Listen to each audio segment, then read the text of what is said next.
केशव, आप मुझे कहां ले जा रहे हैं? यहां तो दिशाएं भी खो गई हैं। क्या सच में उस ब्राह्मण के बच्चे हमें इस अंधकार में मिल जाएंगे? इस सवाल का जवाब इस अंधकार में नहीं था। इसका जवाब बहुत पीछे छूट गए उन दिनों में था, जब ये सब शुरू हुआ था।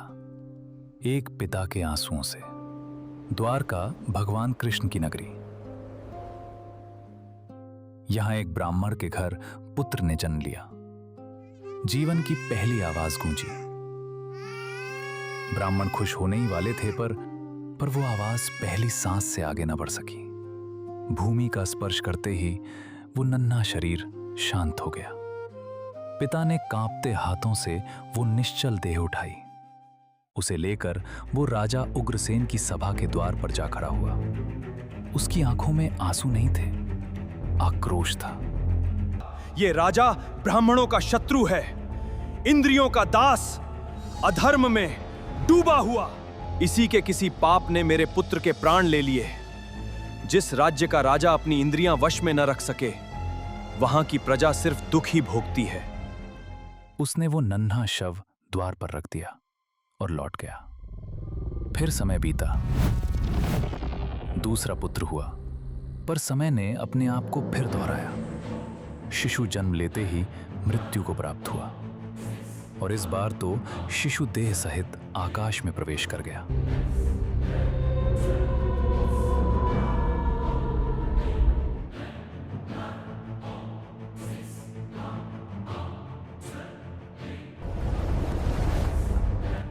फिर तीसरा, फिर ठीक वही। 3 बार जीवन आया और 3 बार आकाश उसे निकल गया।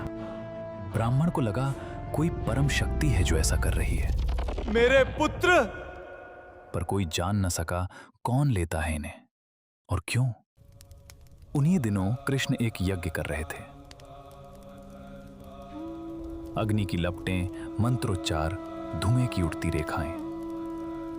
तभी वही ब्राह्मण यज्ञ स्थल के समीप भीड़ चीरता हुआ आगे आया और घबराते हुए बोला, हे प्रभु, अब प्रजा की रक्षा का भार आप पर है।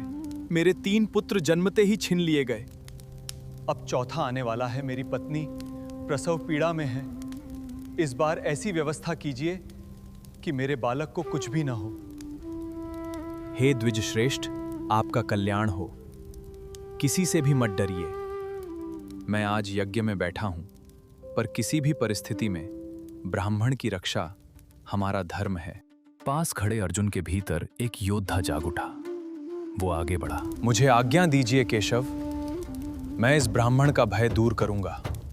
कृष्ण ने उसकी ओर देखा और थोड़ा मुस्कुरा दिए। क्या तुम सच में उसकी रक्षा कर पाओगे अर्जुन? अर्जुन का चेहरा तमतमा गया। लज्जा और स्वाभिमान दोनों एक साथ। वो ब्राह्मण की ओर मुड़ा, पर ब्राह्मण की आंखों में सिर्फ अविश्वास था। जिन्हें वासुदेव न बचा सके, जिन्हें संकर्षण प्रद्युम्न तक न बचा सके, उन्हें तुम बचाओगे? हे ब्राह्मण, मैं न संकर्षण हूं, न कृष्ण का पुत्र। मैं गांडीवधारी अर्जुन हूं। मेरी क्षमता को कम मत आंकिए, जो स्वयं भगवान शिव को संतुष्ट कर चुकी है। मैं आपके पुत्र वापस लाऊंगा, चाहे साक्षात मृत्यु से ही युद्ध क्यों ना करना पड़े। मैं वचन देता हूं, और यदि निभा न सका तो अपने पाप के प्रायश्चित में स्वयं अग्नि में प्रवेश करूंगा। ब्राह्मण लौट गया, कुछ आश्वस्त, कुछ संशय में। और फिर वो रात आई।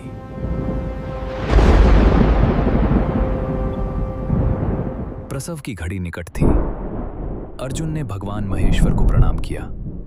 अपने दिव्य अस्त्रों के मंत्र एक एक कर मन में दोहराए और फिर गांडीव पर प्रत्यंचा चढ़ाई। उसने घर को बाणों से घेर दिया।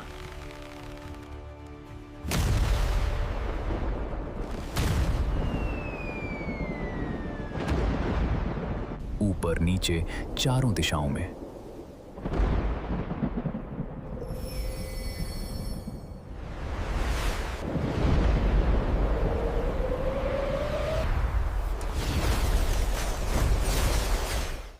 एक ऐसा अभेद्य पिंजरा जिसके भीतर हवा भी बिना अनुमति प्रवेश न कर सके। रात गहराई, तभी घर के भीतर से नवजात की पहली चीख गूंजी। अर्जुन ने गांडीव कसकर थाम लिया, हर दिशा पर नजर, और फिर भीतर से एक करुण आर्तनाद उठा। चुरा लिया, चुरा लिया। अरे मेरा चौथा बालक भी गायब हो गया। ऊपर आकाश में कहीं से शिशु का रुदन सुनाई दिया, पर जो ले जा रहा था वो दिखा नहीं। अर्जुन ने आकाश की ओर बाणों की झड़ी लगा दी, हर दिशा को बाणों से भर दिया, पर रुदन धीरे धीरे दूर होता गया और फिर शांत हो गया। बालक उसी पिंजरे के बीच से अपने ही शरीर सहित आकाश में लुप्त हो गया। धरती के सबसे महान धनुर्धर का सबसे अचूक कवच टूट गया था। तब ब्राह्मण क्रोध की ज्वाला में जलकर अर्जुन के पास पहुंचे। क्या हुआ? नहीं बचा पाया ना? यदि गोविंद वहां हो तो यह अनर्थ कभी न होता। व्यर्थ है तेरा गांडीव, व्यर्थ है तेरा पराक्रम, व्यर्थ है तेरी कीर्ति। अर्जुन कुछ न कह सका, पर भीतर एक आग जल उठी। क्योंकि वचन ही उसका धर्म था, और वचन टूटता हुआ देखना उसके लिए मृत्यु से बड़ा था। उसने यमराज की नगरी संयमनी में प्रवेश किया।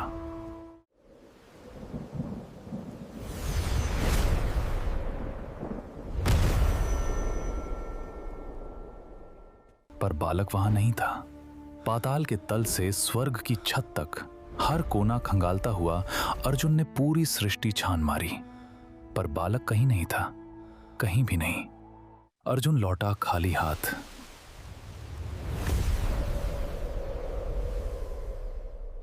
अब उसके पास सिर्फ एक रास्ता बचा था, वही जो उसने स्वयं चुना था। उसने अपनी चिता तैयार की, आंखें मूंदी और अग्नि की ओर एक कदम बढ़ाया। तभी कृष्ण ने अर्जुन को रोकते हुए कहा, अर्जुन, स्वयं को इस तरह मत धिक्कारो। मैं तुम्हें वे बालक दिखाऊंगा। और सुनो, ये वही लोग जो आज हमारी निंदा कर रहे हैं, शीघ्र ही हमारी निर्मल कीर्ति फैलाएंगे। कृष्ण ने रथ तैयार करवाया। आज इस रथ के सारथी अर्जुन तुम बनोगे। अर्जुन की आंखें भर आईं। उसने डोर थामी। स्वयं भगवान उसके रथ पर सवार। रथ चल पड़ा।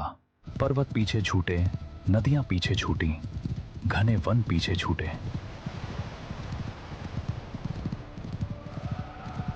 और फिर सामने आया विशाल समुद्र। समुद्र की सतह कांपी और उसमें से एक तेजस्वी आकृति उठी। समुद्र स्वयं हाथ जोड़े अर्घ्य लिए रथ के सामने आ खड़ा हुआ।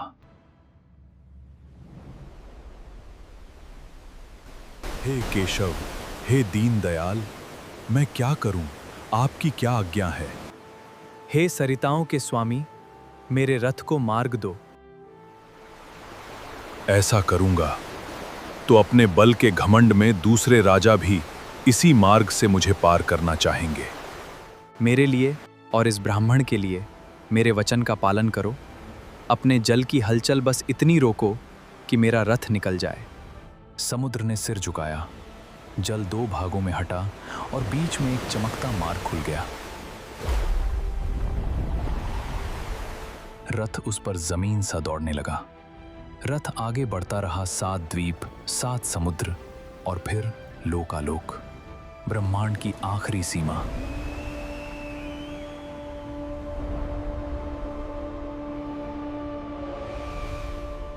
उसके पार वही घना अंधकार, वही रथ, वही ठिठकते घोड़े, अर्जुन का वही कांपता सवाल। केशव, आप मुझे कहां ले जा रहे हैं? इस बार कृष्ण ने उत्तर शब्दों में नहीं दिया। उन्होंने सुदर्शन चक्र छोड़ दिया।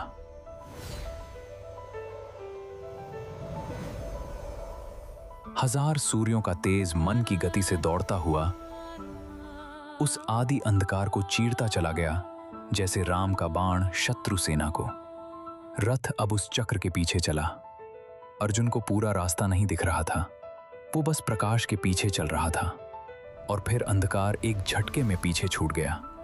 सामने फैल गया अनंत प्रकाश, ब्रह्म ज्योति, इतना तेज कि अर्जुन की आंखें दुखने लगीं और उसने उन्हें भींच लिया। जैसे प्रकाश शांत हुआ, आंखें खुलीं तो आकाश में एक ऐसी आकृति दिखी कि वो डरने लगा। एक विराट तेज पुंज, मनुष्य के आकार का।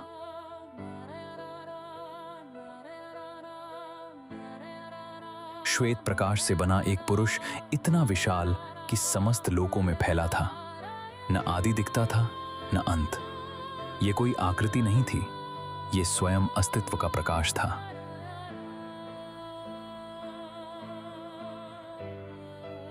और कृष्ण और अर्जुन उसी महामानव के प्रकाश में प्रवेश कर गए और दोनों ने कई रहस्य उजागर होते देखे।